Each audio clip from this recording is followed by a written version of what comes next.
Seja bem-vindo ao canal Campo Missionário. Esse é o canal para quem deseja saber o que acontece no campo missionário em Timon e região.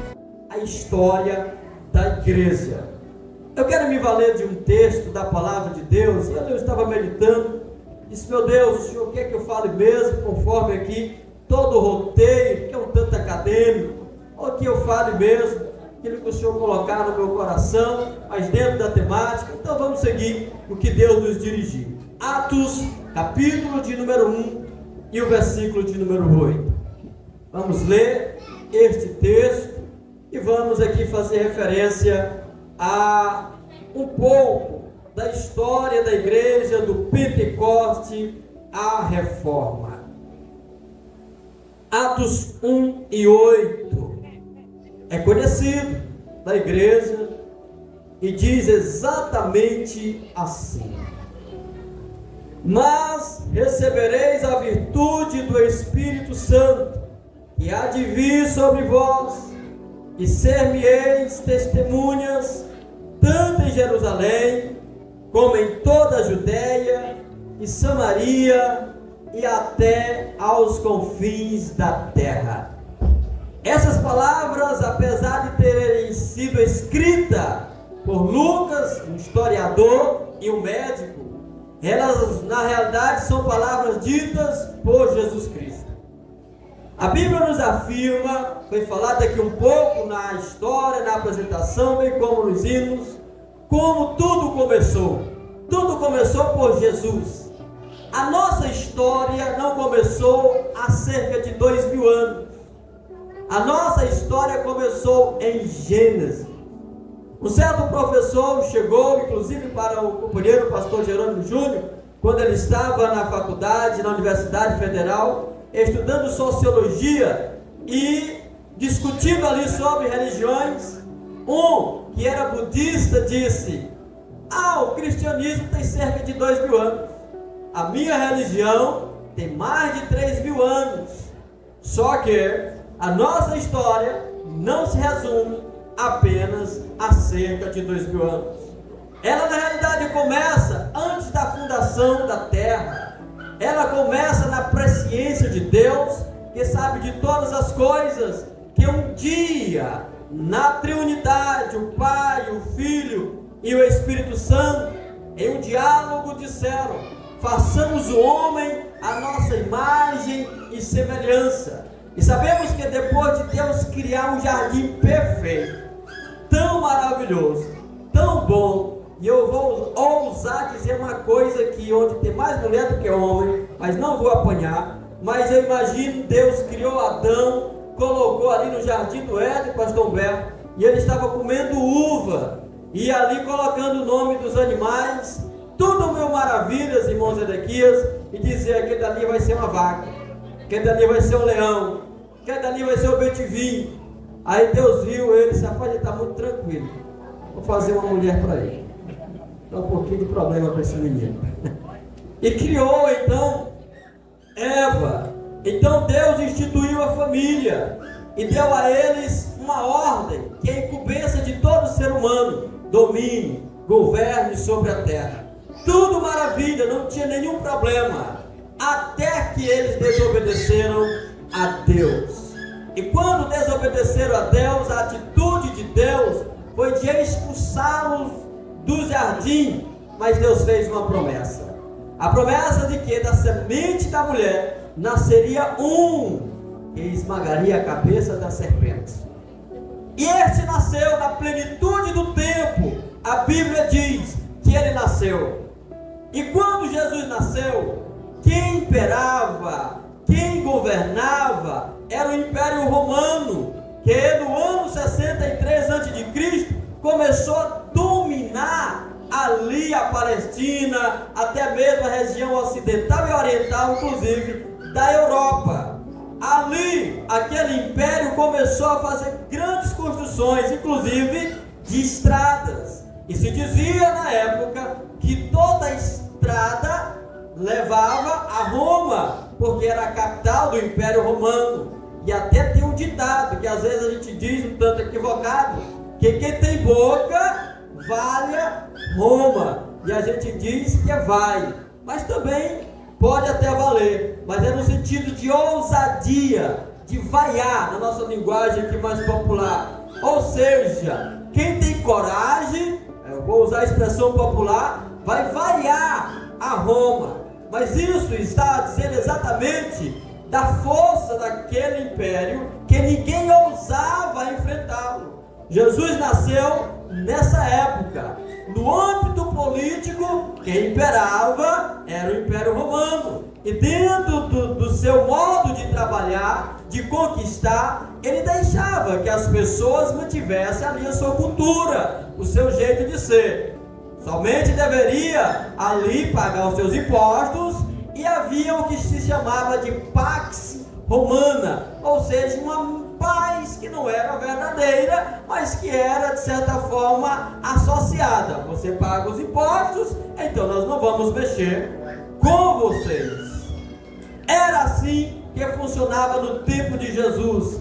Mas dentro do ponto de vista filosófico, cultural, o que imperava, ou seja, o que era mais propagado, era ali a cultura grega, os filósofos, o grego em si. Havia ali o que se chamava de grego koiné, ou koiné. O que significava? Exatamente errepanturai, a linguagem popular que todo mundo falava.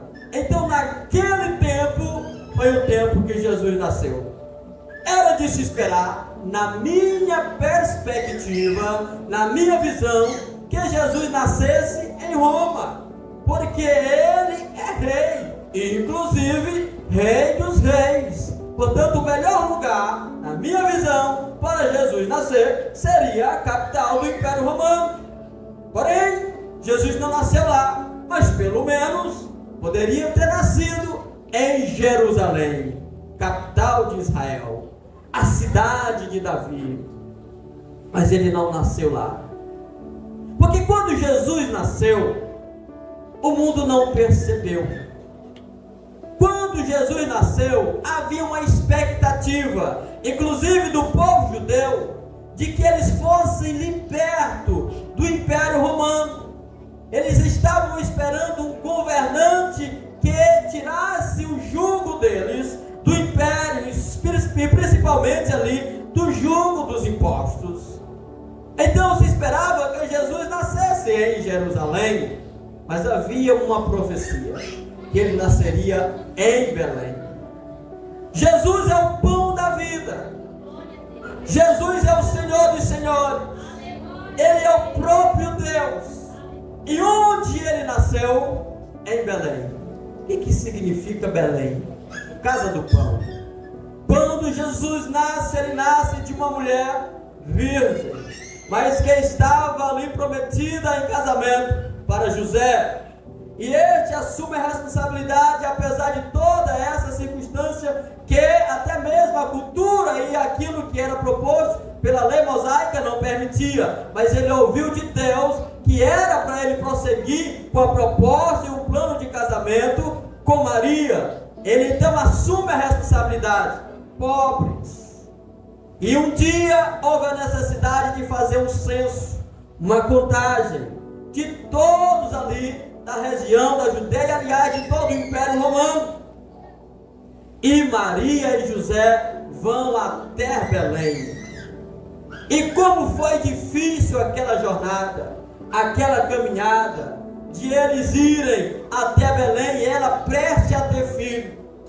E chegando a Belém, ela, Maria, que estava com aquele que foi gerado pelo Espírito Santo no seu ventre, aquele que é Deus, aquele que é Senhor, mas que se encarnou, tornando-se um como nós, justamente por conta de uma promessa feita lá no Gênesis, para que o homem pudesse ter uma porta de acesso a Deus, sobretudo uma reconciliação com Deus vivo. Então Jesus vem, nasce em Belém.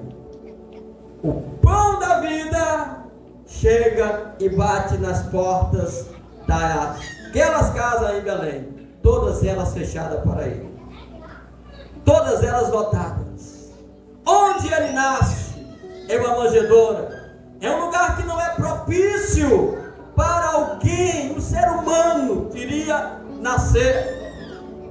Um lugar onde os animais ficavam durante a noite, onde se colocava pasto, fétido. Mas foi ali, na cidade que é conhecida, cidade do pão, onde não se tinha pão, mas o pão da vida nasceu. Porque aquilo que Deus disse cumpre. Os planos de Deus jamais serão frustrados. Ao completar 30 anos, Jesus começa o seu ministério.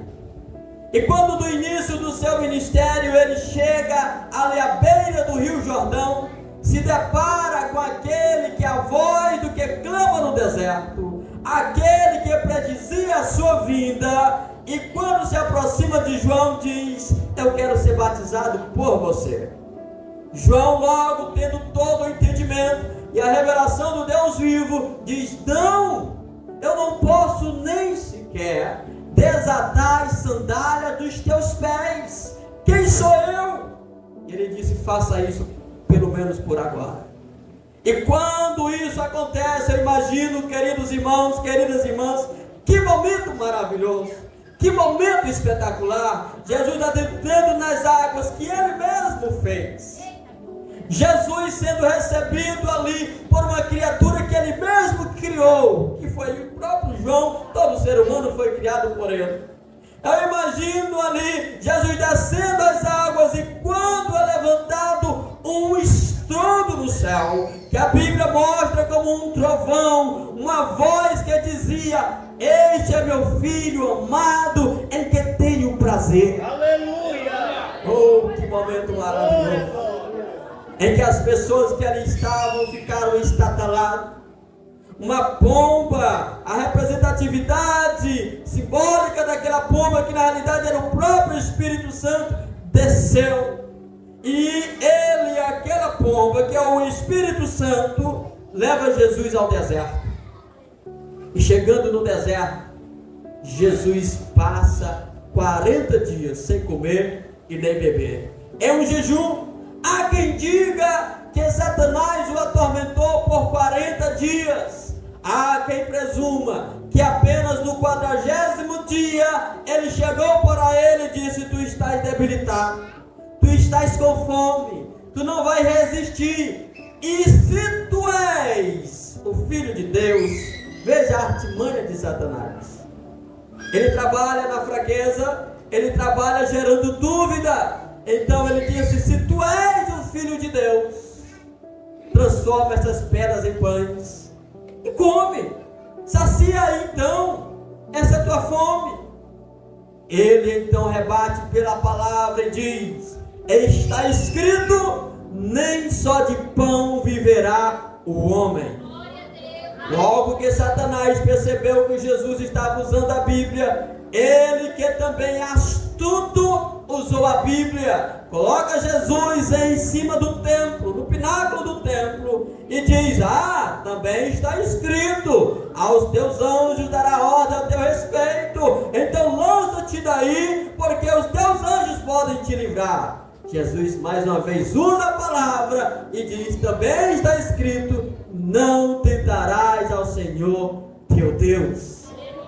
Satanás mais uma vez inverte contra Jesus e o leva a um determinado local e mostra toda a glória deste mundo, as riquezas deste mundo, as pompas deste mundo, e diz: eu sou Deus desse século.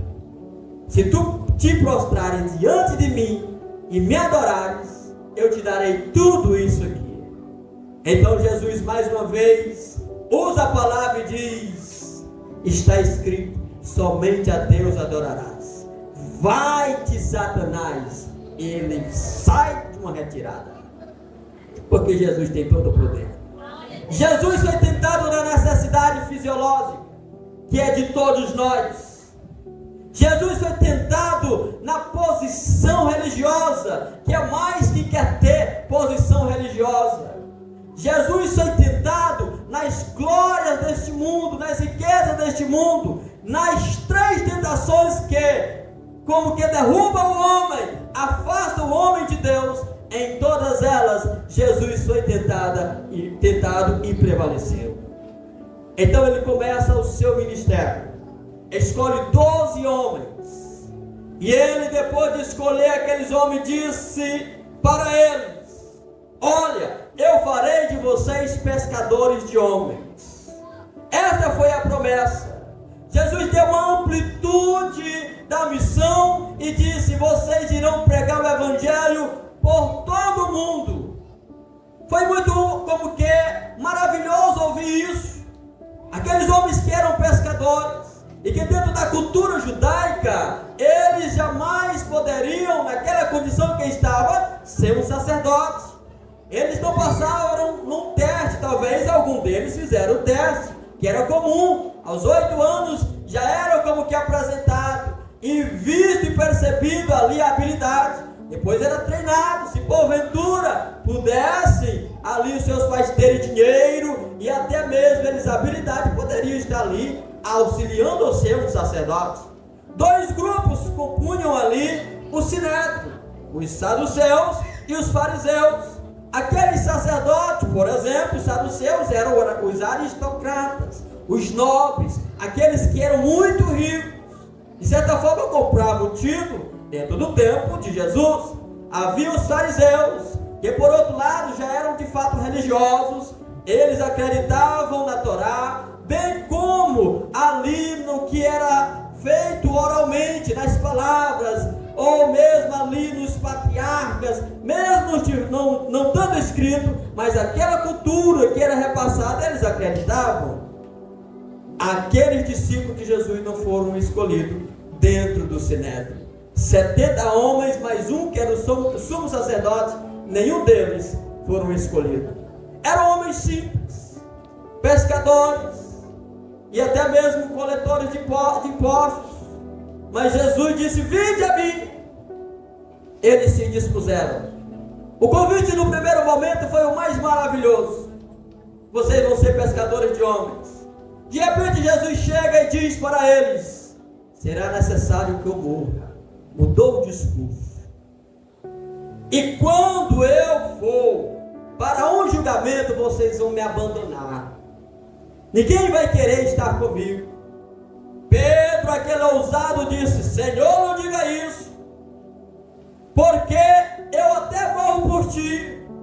E Jesus peleou a cabeça e disse: não, Pedro, antes que o galo cante, tu me negarás 3 vezes. Coitado, né? Deus que conhece todas as coisas. De repente, Pedro, em determinado momento, não vigiou e, já sendo usado por Satanás, disse: Senhor, não morra não. E Jesus disse: vai para trás de mim, Satanás, tu só entende das coisas dos homens. Jesus está em um certo momento no jardim de Getsemane. A maior agonia que o ser humano pode ter, Jesus sentiu quando ele teve ali um momento que poderia morrer de um ataque cardíaco. Eu imagino que o seu coração bombeava tão forte, ele sentindo a agonia da morte, sabendo que logo iria perecer. E a dor de Jesus, falaremos já um pouquinho sobre ela, não era só uma dor física. Ele então poderia ter morrido de um ataque cardíaco, porém não morreu. Mas poderia ter morrido de um AVC, um derrame de pressão sobre ali as suas artérias, as suas arteríolas, ali no seu cérebro, como que quase para explodir. Ele olha para os discípulos, aquele que disse para uma mulher: não chores mais, agora estava dizendo para os discípulos: a minha alma está angustiada até a morte, vocês podem ficar comigo pelo menos 1 hora. Eles estavam cochilando. Jesus volta e diz: Pai, se possível, passa de mim este cálice. Mas ele é levado ao matador, como cordeiro mudo, ele não diz nada. E o que isso significa? Significa dizer que ele tomou sobre si todas as nossas dores, porque a ciência diz que quando estamos com muita dor, a gente quando grita ou chora, atenua a dor. Mas Jesus não chorou, Jesus não gritou, ele ficou como um cordeiro mudo, sentindo toda a dor, de modo que qualquer pessoa que se achega a ele pode encontrar solução, resolução para o seu problema. Louvado seja o Senhor. Jesus pendurado no madeiro, crucificado, tendo sobre a sua cabeça ali uma coroa de espinho, perfurava todo o seu couro cabeludo, o sangue descendo no seu rosto, as pessoas não reconheciam. Alguém disse: alvora muito, não pode fazer nada por si. Todavia, ele disse uma expressão, que é a expressão mais bela, mais esperançosa e que mais tem significado para a vida cristã, quando ele disse: Pai, está consumado. Cumpriu a missão.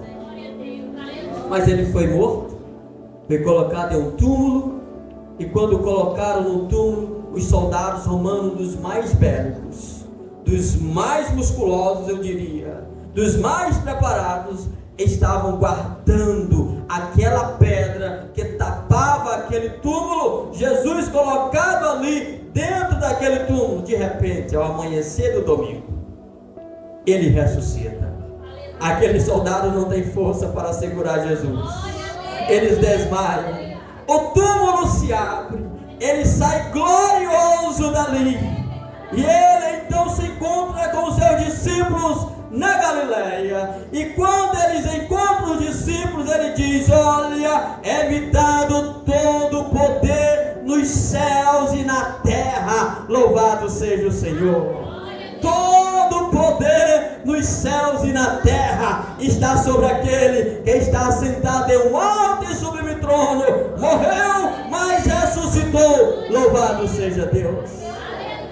Jesus deu as suas últimas declarações aos discípulos quando estava aqui na terra. E uma das suas declarações foi o texto que nós lemos, quando ele diz: mas recebereis a virtude do Espírito Santo, que há de vir sobre vós, e ser-me-eis testemunhas, tanto em Jerusalém, como em toda a Judeia e Samaria, e até os confins da terra. Jesus sobe ao céu, os discípulos ficam olhando, como quem sabe está talado e até desesperançosos. De repente desce anjo do céu e diz: varões galileus, por que vocês estão olhando para cima? Este que vocês viram subir, ele há de descer. Louvado seja o Senhor para sempre. A igreja de então, ela está agarrada a esta promessa. Mas para chegarmos até aqui, desafios foram enfrentados. Porque logo que os discípulos foram para o templo em Jerusalém e foram revestidos de poder, apesar de terem ali cerca de 500 pessoas, ao final de 10 dias, havia apenas cerca de 120 pessoas. Mas aquelas 120 pessoas, cheias do Espírito Santo, começam a falar em outras línguas, inclusive nas línguas das nações que ali estavam representadas por muitas pessoas. Eles ouviram nas suas próprias línguas que Jesus é o Senhor, que Jesus é o Salvador, que Jesus instituiu uma igreja, a igreja que ele mesmo disse que as portas do inferno não prevaleceriam contra ela. Louvado seja o Senhor. Sabe qual foi o resultado daquele culto? Cerca de 3.000 almas aceitam Jesus como Salvador. Que coisa maravilhosa, espetacular. E em outro momento, Pedro chega com João ao templo. Eles que aprenderam com Jesus a orar, eles mesmos disseram: Jesus, nos ensina a orar. Nós queremos orar, nós precisamos orar. Nós estivemos orando e vimos o resultado disso. Tu passa a noite, a madrugada orando, e quando tu volta ao amanhecer do dia, tu resolve coisas em 5 minutos, em 10 minutos, e a gente passa o dia todo trabalhando e não consegue fazer nada. Por que isso? Porque trabalha muito e ora pouco. E Jesus ensinou eles a orar sempre e nunca desvanecer. Então eles foram para a oração por volta das 3 horas da tarde, hora que ninguém quer estar orando. E quando os discípulos chegam ali, Pedro e João, ao templo, a porta formosa, se depara com um homem que estava ali para pedir uma esmola. Sabe o que eu penso sobre aquele homem? Aquele homem, ele ouviu falar de Jesus, pelo menos eu penso, por 3 anos. Ele, quem sabe, ouviu que Jesus curou a muitos paralíticos, ali no tanque de Betesda. Eu acredito que aquele homem ouviu que Jesus curou uma mulher que há 12 anos sofria de hemorragia, tinha gastado todos os seus recursos. Eu imagino que aquele homem tinha também ouvido falar que Jesus curou um cego de nascença, ressuscitou a Lázaro. Porém, aquele homem não teve o privilégio, na minha visão, de ter se deparado com a pessoa de Jesus, portanto perdeu, na visão dele, a oportunidade de ser curado. Portanto, ele já não tinha mais expectativa, ele já não tinha mais esperança, apesar de estar no templo. Quem sabe aquele homem estava com o pensamento, que foi divulgado até mesmo pelo Sinédrio, de que Jesus havia sido morto e o corpo dele roubado. Talvez ele não sabia que Jesus havia ressuscitado. Porém, quando Pedro e João escutam a solicitação daquele homem, eles disseram: nós não temos prata nem ouro, mas o que temos nós te damos. Em nome de Jesus, levanta e anda. E ele dá um salto para dentro do templo. Oh, glória a Deus! Tudo mudou naquele momento. Poucas pessoas, quem sabe, estavam no templo, mas a alegria daquele homem, a glória que foi manifestada ali, atraiu uma multidão. Não foram poucas pessoas, foram cerca de 5.000 pessoas ou um pouco mais, de modo que ficam atônitos olhando para Pedro e querendo adorá-lo e achando-o como um Deus. Pedro então diz: olha, eu não sou um Deus, eu na realidade sou servo daqueles que vocês mandaram crucificar, daquele que estava naquele madeiro e que muitos disseram não pode fazer nada por si. Ele mesmo ressuscitou ao 3º dia e pelo nome dele este foi curado. Louvado seja Deus. Então começa, eu diria, a saga da igreja. Começou também com batismo com o Espírito Santo, com dons e com muitos milagres, mas despertou a inveja dos religiosos, que logo chamaram a Pedro e João e disseram: como isso aconteceu? Eu conheço o homem que foi ressuscitado, nós sabemos que ele nasceu assim, nós todos os dias vimos ele ali na porta pedindo esmola. Então Pedro, muito ousado, disse para ele: olha, ele foi ressuscitado por aqueles, e aponta o dedo no nariz deles, aquele que vocês mandaram matar. Jesus foi quem ressuscitou. Eles então disseram: olha, não fale desse nome. Pedro então diz: não posso deixar de falar daquilo que tenho visto e ouvido. Louvado seja o Senhor. Eles são ameaçados, mas quando eles voltam daquela ameaça, eles voltam alegres, porque já começam a compreender as palavras de Jesus, que disse que por causa do nome dele, eles seriam perseguidos, e eles já estavam satisfeitos, porque estavam sendo perseguidos pelo Evangelho. Resultado daquele culto, cerca de 5.000 almas aceitam Jesus como Salvador. A igreja vem crescendo, apesar de Herodes Antipas ou Agripa um dia mandar matar Tiago. E ele fez isso porque os judeus, e em especial os religiosos invejosos, começaram a ver a igreja como uma seita e como uma ameaça, e até mesmo usando a expressão de que eles eram como que carnívoros, ou seja, comiam pessoas, mas eu diria nesse contexto de comer a própria pessoa, justamente por conta da ceia. Selvagens. E eles começaram a disseminar informações equivocadas. Logo prendem a Pedro para no dia seguinte, ali o próprio Herodes matá-lo em praça pública para atrair a multidão, principalmente dos judeus, para si. O que acontece? Enquanto Pedro estava dormindo, coisa só de crente, em meio à aflição dormir. É por isso que a paz de Deus excede o nosso entendimento, vai além das circunstâncias, vai além dos problemas. A igreja orando por um lado, e estava ali Pedro dormindo, um anjo entra, solta os pés dele, solta as suas mãos e diz: coloca a capa, sai dessa prisão. Ele sai livre por um anjo, porque a obra de Deus não pode parar. Mas vamos correr. Os apóstolos morreram de forma cruel. Eu aqui até listei algumas modalidades em que os apóstolos de Jesus morreram. Por exemplo, Tiago foi decapitado. Tomé estava lá na Índia, foi flechado. André crucificado em X, formato de X.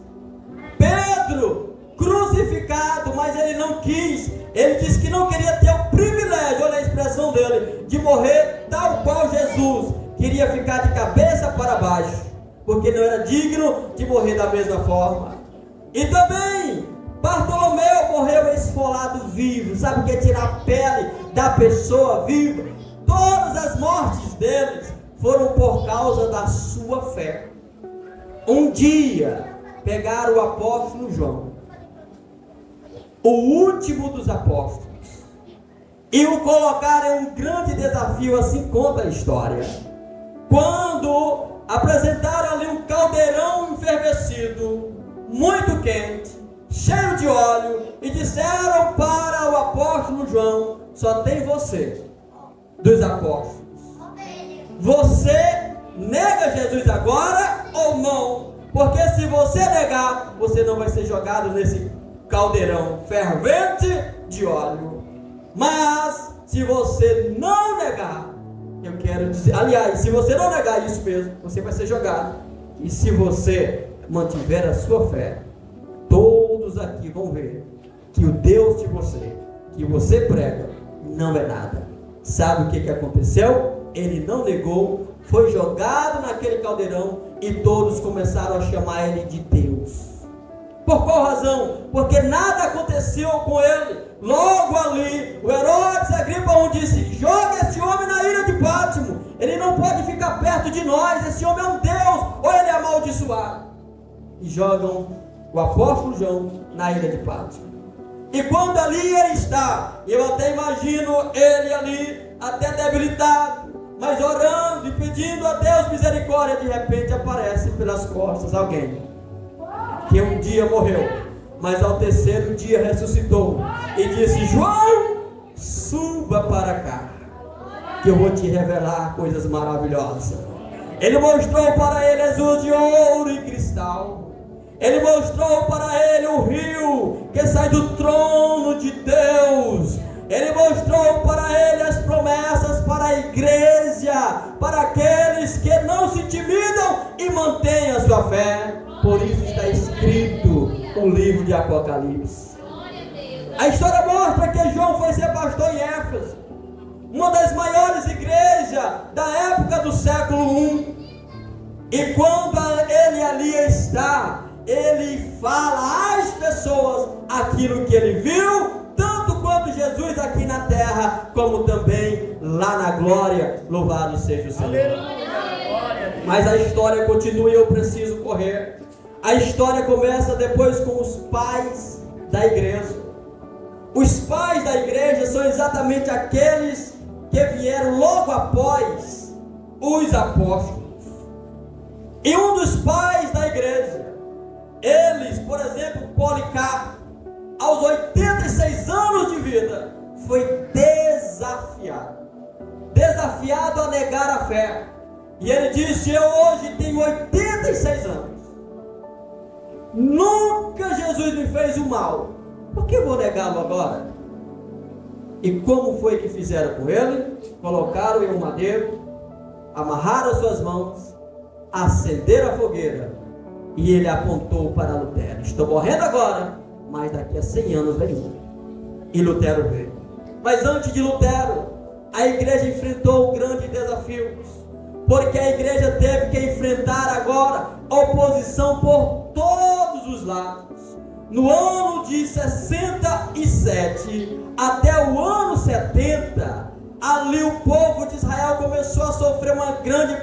atenção, e em especial a igreja. E não foi só para a igreja, foi para todo aquele povo, em cumprimento de uma promessa, não diria promessa, mas de uma profecia de Jesus, que disse que não ficaria pedra sobre pedra. Foi quando o Império Romano destruiu Israel e ficou como que disperso até cerca ali do dia 14 de maio de 1948. Esse tempo todo Israel, o povo judeu, ficaram dispersos porque desobedeceram. A Bíblia diz que Jesus veio para os seus e os seus não receberam. Mas também a promessa de Deus era: vocês pregarão o Evangelho em Jerusalém, vocês pregarão o Evangelho em Judéia, vocês pregarão o Evangelho em Samaria e até aos confins da terra. Há uma canção que diz que a semente do sangue foi que de fato multiplicou a igreja. Nós somos resultado da semente do sangue. Enquanto os nossos irmãos da igreja primitiva, em especial do século II, e em especial disso mesmo, até Constantino no século IV, a igreja passou por um crivo, uma prensa muito grande, porque os cristãos, eles eram perseguidos. Chegou um tempo em que o próprio imperador Nero incendiou parte de Roma. Cerca de 14 bairros foram queimados. E sabe de quem foi a culpa sem cometer? Dos cristãos. E quando isso acontece, todos os cristãos que eram vistos eram pegos. E o que se fazia com esses cristãos? Queimavam, degolavam, mas sobretudo colocavam-os na rua, empendurados nos postes, embebecidos de petróleo, para clarear durante a noite. Fala-se que naquela época faltou madeira para colocar, para crucificar, para pendurar os cristãos. Foi uma carnificina. Até parecia que acabaria com o cristianismo. Até parecia que não haveria mais continuidade da igreja. Mas o que Jesus disse se cumpre. As portas do inferno não prevalecem contra a igreja do Deus vivo. Louvado seja o Senhor. Eles enfrentaram os leões. Eles enfrentaram até mesmo um lugar onde eles não poderiam viver com as pessoas. Foram para as cavernas. Para se identificar, eles faziam um peixe. Então ali eles entenderiam: esse é cristão. Mas chegou um tempo que eles diziam: meu bisavô morreu por ser cristão, meu avô morreu por ser cristão, meu pai morreu por ser cristão, eu estou esperando a minha hora de morrer por ser cristão. Fé, convicção, intimidade com Deus. E hoje, se a tua fé fosse colocada à prova? Mas chegou Constantino. Constantino, quando foi para uma guerra, ele viu um sinal, segundo conta a história, de uma cruz. E ele disse que por aquele sinal, ali ele teria vitória. E ele obtém vitória. E quando ele tem vitória por aquele sinal, ele disse: é o sinal da cruz, foi onde Jesus morreu, portanto nenhum cristão vai ter mais perseguição. Aí é instituída a Igreja Católica. Nós somos oriundos da Igreja Católica. E quando a igreja passa a ter todo o apoio do Estado, como que a intervenção direta do Estado, o Estado ele começa a incrementar, porque veio do Império Romano, algo que não é da igreja, que não é próprio para a igreja, que é o misticismo, a idolatria. E sabe o que foi que começou a acontecer? Começou a haver corrupção na igreja. E uma das corrupções mais cruciais, mais como que eu diria equivocadas, foi a venda de indulgência. O que era a venda de indulgência? Era exatamente um pagamento por alguém que já estava no inferno. Só que ela não estava lá na parte mais baixa do inferno. Ela estava no purgatório, um lugar que purga, que limpa. Só que se ninguém tivesse aqui na terra, em tempo, para pagar toda aquela quantidade condição que ele estava ali, ele iria ser jogado no lago de fogo. E conta-se a história, diácono Genival, que é um certo religioso, nós estamos transmitindo, ele chegou e fazia como que o recolhimento daquelas indulgências. E ele se deparou com alguém, delinquente, ladrão, e ele disse, aquele delinquente: Senhor, eu quero pagar logo a minha indulgência. E ele disse: não, mas não é assim que funciona, é só depois que morrer. E você ainda não morreu, mas eu quero, insistiu. E quando aquele religioso recebe então o valor, fica até admirado pela quantia, ele então ora por ele ali e segue a caminhada. E ele se depara com aquele delinquente lá na frente e disse para aquele religioso: eu vim aqui te matar. Disse: mas como é que é isso? Você se mostrou tão piedoso ainda agora. Disse: não, mas eu vim aqui te matar. Mas por que você vai fazer isso? Porque eu já paguei a minha indulgência, então eu não vou para o inferno.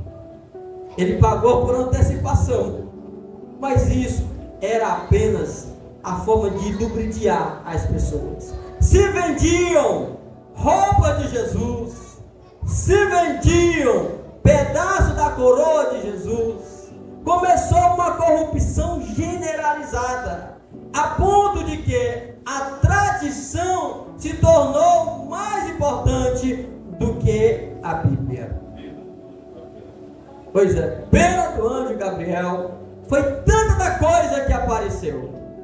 E um dia, o monge, ele começou a olhar e perceber que não era bem assim.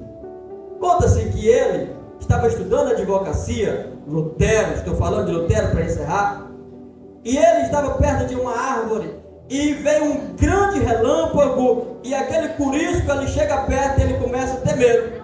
Ele começa agora a se questionar: e se eu morresse agora, para onde eu iria? Eu não quero ir para o inferno. E ele deixa a advocacia e vai ser um monge. Começa a estudar a Bíblia. E quando ele estuda a Bíblia, ele se depara de que a salvação é pela fé. E ele começa então a propagar isso. Mas isso iria contra a tradição. E ele então apresenta suas 95 teses. E a principal dela é que o justo viverá pela fé. Nós precisamos nos achegar a Deus, é uma necessidade. Mas a Bíblia diz que todos que se aproximam de Deus precisam crer que Ele exista. E o justo viverá pela fé. Se ele recuar, Deus não tem prazer nele. É a fé que apaga todos os dados inflamados do maligno. É a fé que nos faz uma conexão com Deus. É a fé que nos sustenta. Louvado seja o Senhor para sempre. Então ele vem, apresenta suas teses e faz como que uma limpeza. É por isso que se fala em reforma. Ele faz uma reestruturação. Todavia ele é expulso, ele é colocado à prova, mas não desiste. E porque hoje existe a igreja protestante, é porque houve homens e mulheres que ousaram a não se conformar com o mundo, a não se conformar com o que é o misticismo dentro da igreja. Tudo isso fazendo todo esse panorama, esta visão geral é para nos despertar. Despertar justamente porque nós não podemos nos acomodar. Se os nossos irmãos cristãos primitivos pagaram com as suas próprias vidas, mas não negaram Jesus, nós também devemos fazer o mesmo. Como está a tua convicção com Deus? Como está a tua fé com Deus? Você está também como Daniel, que assentou no seu coração em não se contaminar? Se você for colocado hoje à prova como os nossos irmãos lá da Coreia do Norte, lá do Iraque, os nossos irmãos que estão lá na China, que não têm a liberdade que nós temos aqui, que estão colocando a sua vida em risco, até mesmo para andar com a Bíblia, você vai manter a sua fé? A nossa história mostra que homens e mulheres ousaram, mas não negaram a sua fé. Eles guardaram a sua fé para trocar por uma coroa da vida. Louvado seja o Senhor para sempre. Não vamos retroceder. Ei, jovem que aqui está, você precisa manter-se puro. Ei, jovem que aqui está, você é sal e luz para este mundo. Você faz parte de uma igreja que foi comprada pelo sangue precioso de Jesus Cristo. Você tem referenciais de homens ousados. Você tem referencial de um jovem Timóteo, que Paulo chegou para ele e disse: olha, Timóteo, seja exemplo dos fiéis na palavra, no trato, não retroceda, desperta o dom que há em ti. Louvado seja o Senhor. A igreja que contemplou um cego curado, a igreja que contemplou um paralítico pular para dentro do templo, a igreja que contemplou o anjo abrindo ali o cárcere, a igreja que contemplou um terremoto que veio ali para libertar Paulo e Silas, a igreja que é a igreja primitiva, é a igreja de hoje, é a igreja de então, é o mesmo Deus, o Deus do passado, é o Deus de agora, é o Deus de eternamente. Portanto, o batismo com o Espírito Santo do dia de Pentecoste é batismo para hoje, é poder de Deus para hoje. Se você tem buscado, se você tem se aproximado, Ele vai te encher, Ele vai te renovar, porque você faz parte de uma igreja poderosa, você faz parte de uma igreja viva, você é protegida pelo Espírito Santo, que a todos os dias diz: não temas, eu sou contigo, eu te esforço e eu te ajudo. Louvado seja o Senhor. A história da igreja não é para parar aqui na terra, não, porque um dia esta igreja que foi instituída por Jesus, ela um dia adentrará no céu de glória. Oh, quem sabe nós veremos aquele anjo, seja querubim ou serafim, dizendo: abri portões celestiais, porque entrará o Rei da Glória. Quem é este Rei da Glória? É o Deus forte e poderoso, o Senhor dos exércitos. Ele vem com a sua noiva, Ele vem com a sua igreja, e você há de pisar as ruas de ouro e cristal. Ele enxugará de nós toda lágrima, e dirá: as coisas velhas já se passaram, eis que tudo se fez novo.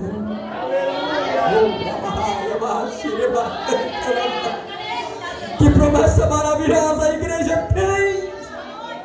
O Coliseu Romano não parou a igreja! Não! Os imperadores não pararam a igreja! As cruzes que fizeram não pararam a igreja! Os leões não pararam a igreja! A pandemia não parou a igreja! Porque ela é forte, ela é poderosa! O general dos generais é quem protege! Ei, você não vai parar no meio desta caminhada! Você foi comprada com o sangue precioso de Jesus Cristo! Canaã é logo ali! Louvado seja o Senhor! Portanto, queridos irmãos, encerro fazendo referência a 2 Coríntios capítulo 7 e o versículo 1, que assim diz: ora, amados, pois que temos tais promessas, purifiquemo-nos de toda imundície da carne e do espírito, aperfeiçoando a santificação no temor de Deus. Ei, é só um pouquinho de tempo, e o que há de vir virá, e não tardará. Louvado seja o Senhor. Sabe como era a fé dos nossos irmãos antepassados? Eles diziam exatamente assim: olha, um dia os que morreram em Cristo ressuscitarão primeiro, depois nós, os que estivermos vivos, seremos transformados e encontraremos com Ele nos ares. Eles morreram, mas acreditaram. Nós até poderemos morrer, mas acreditaremos. Se não morrermos, mas não tivermos a nossa fé, um dia nós veremos Jesus nos ares, com os braços abertos, dizendo: vinde bendito do meu Pai. Possuir por herança o céu de glória que foi preparado para vocês. Você pode dar glória a Deus por isso? Que Deus em Cristo nos abençoe, não só hoje, mas eternamente. Obrigado por assistir o vídeo até o final. Se você gosta desse tipo de conteúdo, deixe seu incentivo escrevendo um comentário, dando um like ou inscrevendo-se para acompanhar os próximos vídeos do canal.